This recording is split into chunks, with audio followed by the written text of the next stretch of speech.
Heidi ho neighbors, this is the Enchanted Zennial coming back to you with where I'm at with my work planner. I wanted to share how it's changed since I originally set it up for the year and what my plans are going forward, what's worked and what hasn't. So to start off, I have changed my cover a couple of times. I started out with the wildflowers one that it came with. And then I decided I want something a little old school, so I moved over to my painted petals that I had customized with the rose gold. And now I am actually over into a Hello Kitty folder. I did end up uncoiling and recoiling, and I pulled a rose gold one that I had from another planner and put it onto a rose gold. And let me show you, I will show you what I changed on the inside. So to start off, sticky notes. These have been working really well. Definitely going through these older ones. Used a couple of my black sticky notes with a white gel pen, and these W2F ones, I'm having a lot of fun using those. I'm adoring the customization I did on my cover page. This picture is still working for me, so I've left that in here. In the recoiling, I did change it up and I brought my stickers to the front of the planner. I remember to use them when they're in front, and as you can see on the second page, I have used quite a few of them already. I also like to have the folder in the front, so after the stickers I put the folder, and in here I've got it's the backing from a Chrissy Ann Designs sticker sheet, and I've put some of the stickers from previous years of Erin Condren on here as I go through them, and this is a Planner Kate sampler. I really like the color, so I've started to use the flags on those, and I just used a little sticker to attach it to here so it doesn't get lost.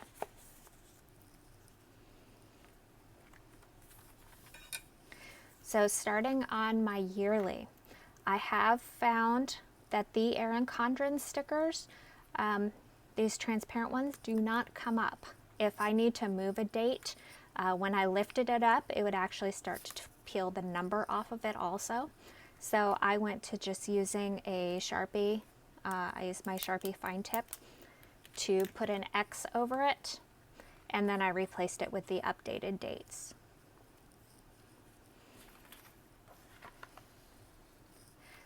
This is really working for me, putting in both my planned accomplishments and the things I actually have accomplished in the year or in the month for my yearly review. We're starting to do our mid-year updates, so this has already come in handy. Put in the date that I finished something. These happen to be some training classes I did, and some other ones I just did a count because they're much smaller. Things I've already planned for future months that I'm going to be including. This has been great because I started to think, what did I actually do this year? And sometimes it's hard to come up with. So I did also extend that out to this page as the first 6 months of the year, which aren't included in this planner, and put some of my accomplishments in here because I'm noting these down in my annual goals.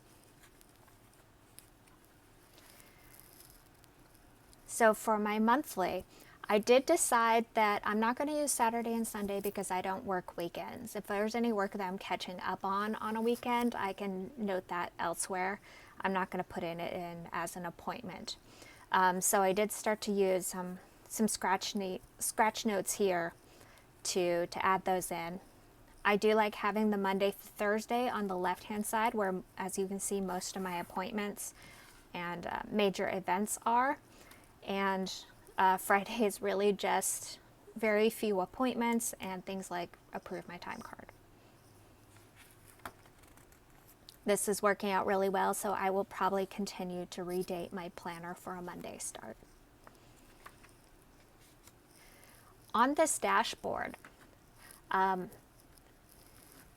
think having a few of my goals up here with my highlights of those goals, things that I need to complete, really worked well for me. That way I could just check them off as I complete them, and it keeps it notified. Having it by this task tracking sheet means I see it nearly every day, so I'm reminded to come back and do it. Now I haven't quite done the day tracking. These, I don't really need to track the actual days I'm working on something, so I'm still continuing to find what I'm going to use this section down here for. And then because I am putting some of this out onto the internet, I am using this little door sticker. It flips up. So if I say project 1, I'm not actually telling the world what that project is, since that is kind of company confidential. And then, but I do have a key in here so I know what it was. The task tracking is actually working out. So I will continue to do this in future ones. I put in some meeting notes on this page. I have started to number the pages in here. 1, 2, this one's covered, but it says 3, all the way up to like 10.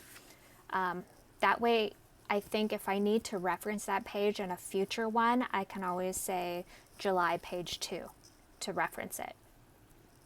I've got meeting notes in here. I've just covered it up with some paper so you can't see the details. This has been really handy.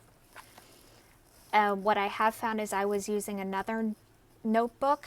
It came in one of the boxes where it had the months and then days, and then you can just highlight when you did it. And then just use some stickers to kind of attach it here. So I didn't feel like rewriting the notes, so now I've just got this additional page stuck in. Again, with notes, I like having the pretty covers. Again, more notes I took on a different notebook, and I just attached it on here, and then I can flip it up and see the second page. I can even flip it open if I wrote anything I was just goofing off on the back.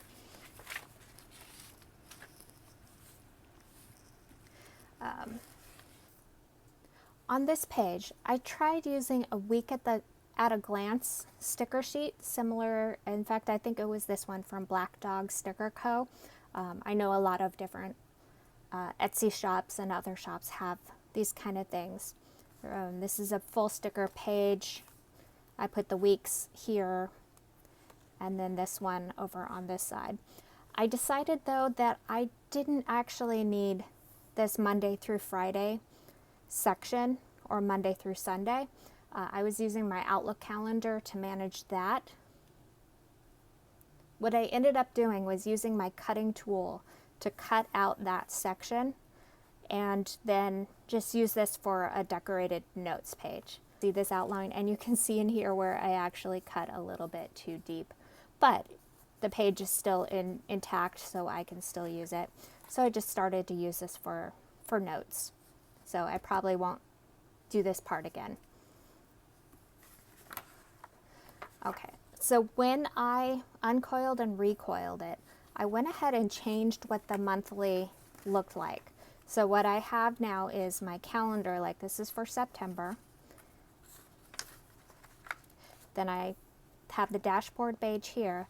And then instead of just lined notes, I replaced it so it's the lined on one page and the boxes over here.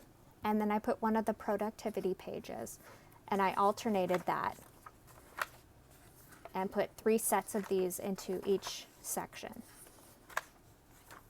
Because I found one day I was taking notes, and the notebook I grabbed was the boxes. And I found this was really helpful for me because I just was playing with my highlighter, and I was able to break it down into like 6 different sections of things I wanted to remember, notes I wanted to take.